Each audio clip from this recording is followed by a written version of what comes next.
Melusine by Reid Chapter 25, Sunflowers. Roger woke up to find himself lying on the ground with a lot of people around him. He tried to sit up, but a fat woman with a kind round face pushed him down. There was something soft under his head and something heavy covering him. He felt weak and fuzzy. His head hurt badly and he seemed to be gasping for breath. The kind-faced woman soothed him with a rough hand and made comforting French noises. Then another face appeared hanging over his, and the man said in English, "It's all right, my boy. Nothing very terrible has happened.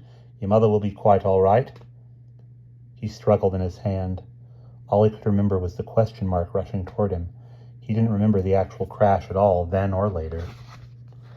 He felt a dark shadow in his mind. The man had said, "Your mother," but there were others, surely, not only him and her to worry about. "What about my dad? The twins?" The man shook his head. "There was no one else in the car, only you and your mother." Roger accepted this with relief. He closed his eyes and concentrated on the dull, painful throbbing of his head. An ambulance came and took him and his mother to a hospital in a town called Poitiers, about 50 miles from where they'd started from, but further on toward Paris from the scene of the crash. Roger's mother lay on a stretcher bed on the other side of the ambulance. She was awake, but the ambulance man motioned Roger not to try to talk to her. She turned her head on its side and gazed at him. She'd been crying. He stretched out his hand to her, and they held hands across the space. He remembered at that point that she'd been driving. Had he been sitting in front with her? He didn't think so. He couldn't picture himself in the car somehow. But it seemed to him that his mother's head had been in front of him. At the hospital, they were both carried out of the ambulance on stretchers. Roger was feeling a bit better and felt silly about this, but he couldn't do anything. They were put into little curtained cubicles next to each other, and a nurse came and took their names. A policeman was there too, and talked to Roger's mother. Then a young French doctor came and said they should both have x-rays, so they were wheeled into a big lift and taken upstairs for that. It was while Roger was lying on the table preparing to have his head x-rayed, having been told very sternly not to move at all, that he remembered Melusine. He jerked into a half-sitting position, and the nurse shrieked at him, but he hardly heard her. Then they had to hold him down, 4 of them, to complete the x-ray business.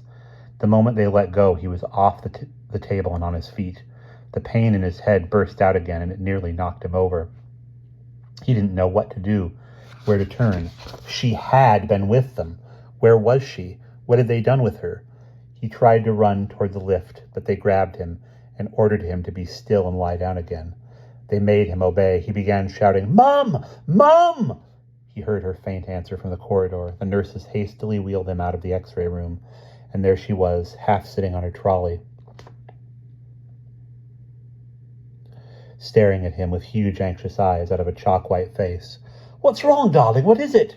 "Mum, where's Melusine?" He saw her face go blank, and for one appalling split second he thought, "I dreamed her. None of it happened."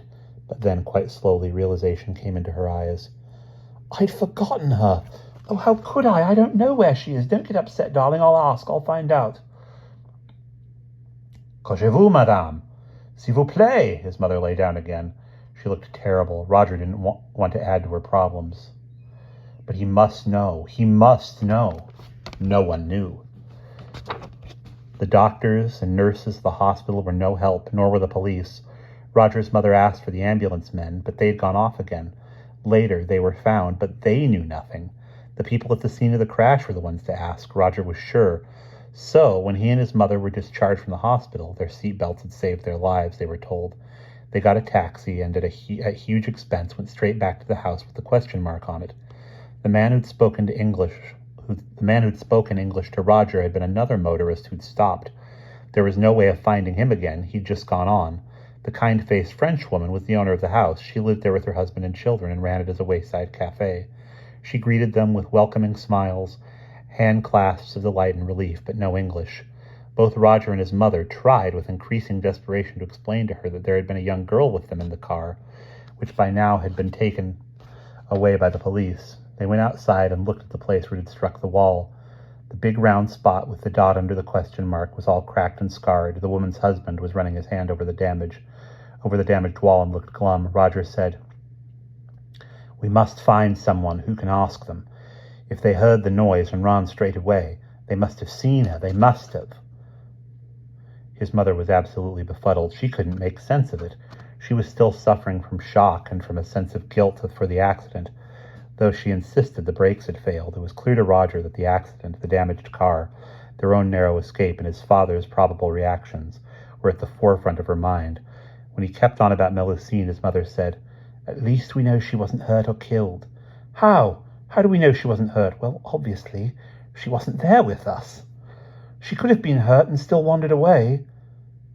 He stared around desolately. The house stood by itself in a field of sunflowers that stood nearly twice Roger's height and stretched away almost to the horizon.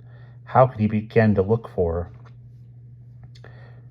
She could have staggered away from the wreck into the field and fainted and be lying there, perhaps bleeding to death.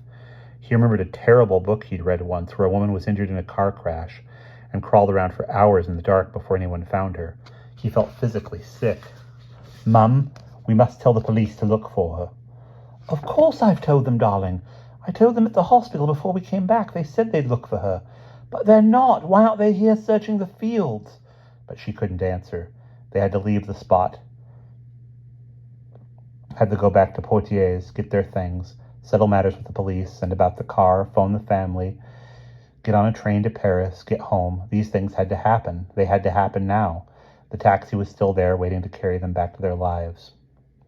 He tried one last time. He went back into the cafe, cudgeling his brain to produce enough French to ask his question. "Madame, monsieur, l'accident? Combien de temps passé avant vous étiez sorti de la maison?"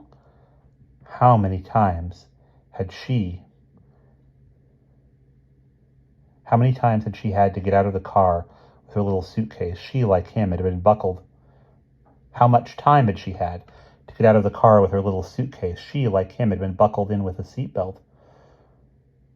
To get into the first few rows of sunflowers, to be out of sight. The word hide came to him, but he dismissed it. Why should she try to hide? The couple conferred. Then the man said, as far as Roger could make out, that they had been outdoors on the other side of the house and had not come to the scene until they had heard the shouts, and someone had come to call them. "5 minutes? 10 minutes?" Roger persisted. They shrugged. Peut-être? They didn't know, but it was long enough, evidently, for she had gone. Just as they were climbing back into the taxi, his mother suddenly pointed to the question mark. "Qu'est-ce que?" she asked the taximan. He answered her lengthily, waving his arms as he drove. Roger couldn't take in what he said. In the end, she turned to him. "It was for a big advertising campaign," she said. "A few years ago, some cigarette company paid people to let them paint those question marks on the walls of houses next to the road, and everyone asked what it was for and talked about it, and eventually they put posters up saying the answers, a galouse or whatever." "Oh," said Roger. He leaned back and closed his eyes. He couldn't have cared less. He was feeling again that elastic-like stretching and pulling as they drove further and further away. And from that, he knew she was there, behind him. He felt he was deserting her, but he had no choice, and he knew it. He had a voice like a man, but that was all. He was still considered a child who must do as he was told. And that's the end of chapter 25.